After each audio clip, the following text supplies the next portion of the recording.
রাধে রাধে।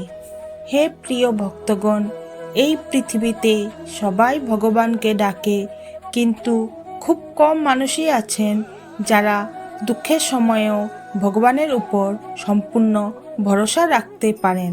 আজকে আমরা শুনব সেই নিঃশব্দ ভরসারই কাহিনী। যমুনা তীরে এক ছোট্ট গ্রাম ছিল, নাম নন্দপুর। সেই গ্রামে থাকত এক যুবক মাধব। মাধব ছিল খুব সাধারণ মানুষ। না ছিল ধন সম্পদ, না ছিল বড় পরিচয়, ছিল শুধু একটাই জিনিস, শ্রীকৃষ্ণের উপর অটল বিশ্বাস। তার বাবা ছোটবেলাতেই মারা যান, মা ছিলেন অসুস্থ। সারাদিন মাঠে কাজ করে যা রোজগার হতো তাতেই কোনো রকমে সংসার চলত। প্রতিদিন ভোরে মাধব কাজের আগে মন্দিরে যেত। কোনো বড় প্রার্থনা করত না, শুধু বলতো, হে কৃষ্ণ, আজকের দিনটা পার করার শক্তিটুকু দিও। এক বছর গ্রামে ভয়ঙ্কর বন্যা হলো। সব ফসল নষ্ট হয়ে গেল, খাবার নেই, কাজ নেই। মাধবের মায়ের অসুখ আরও বেড়ে গেল।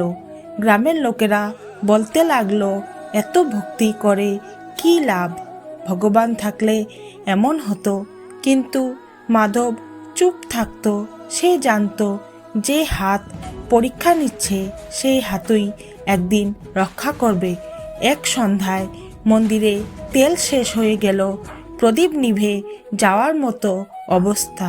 পুরোহিত বললেন, আজ প্রদীপ জ্বালানো যাবে না। মাধব নিজের পকেট থেকে শেষ একটি মুদ্রা বের করলো, বলল, আজ আমার ঘরে অন্ধকার থাকুক, কিন্তু ঠাকুরের ঘরে আলো নিবুক না। সেই রাতে সে মন্দিরেই বসেছিল, চোখের জল, কিন্তু মুখে কোনো অভিযোগ নাই।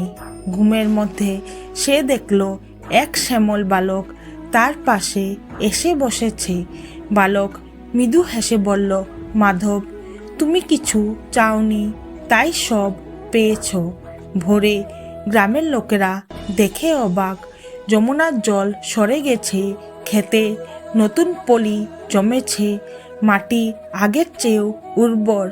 মাধবের মা হঠাৎ সুস্থ হয়ে উঠলেন। মন্দিরে সবাই ছুটে এলো। দেখা গেল প্রদীপ এখনো জ্বলছে, তেলে ভরা, নিভেনি এক ফুটাও। মাধব শুধু মাথা নিচু করে বলল, আমি শুধু ভরসা রেখেছিলাম। ভক্তগণ, এই গল্প আমাদের জীবনে এক বড় সত্য শেখায়। আমরা প্রায় ভাবি ভক্তি মানে শুধু ফুল, ধূপ, প্রদীপ আর বড় বড় কথা, কিন্তু শ্রীকৃষ্ণ বলেন ভক্তি মানে বিশ্বাস। মাধব কখনো বলেনি আমি কেন, আমার সাথেই কেন, কারণ সে জানতো দুঃখ কখনো শাস্তি নয়, দুঃখ হলো প্রস্তুতি। যখন জীবনে সব কিছু শেষ হয়ে যায়, যখন কেউ পাশে থাকে না, ঠিক তখনই ভগবান সবচেয়ে কাছাকাছি থাকেন। মাধবের শেষ মুদ্রা তেল কেনার জন্য ছিল না, ওটা ছিল নিজের স্বার্থ ত্যাগ করার প্রতীক। ভগবান কখনো আমাদের সম্পদ চান না, তিনি চান আমরা কি অন্ধকারেও তার উপর ভরসা রাখতে পারি। যে ভক্ত অভিযোগ করে না, যে ভক্ত অপেক্ষা করতে জানে, তার প্রার্থনা শব্দ ছাড়াই ভগবানের কাছে পৌঁছে যায়। রাধে রাধে। প্রিয় ভক্তগণ, আপনাদের যদি এই কাহিনী ভালো লেগে থাকে তাহলে অবশ্যই লাইক করুন এবং কমেন্টে লিখুন রাধে রাধে। এবং এমন আরও ভক্তিমূলক গল্প পেতে আমার চ্যানেলটি সাবস্ক্রাইব করুন।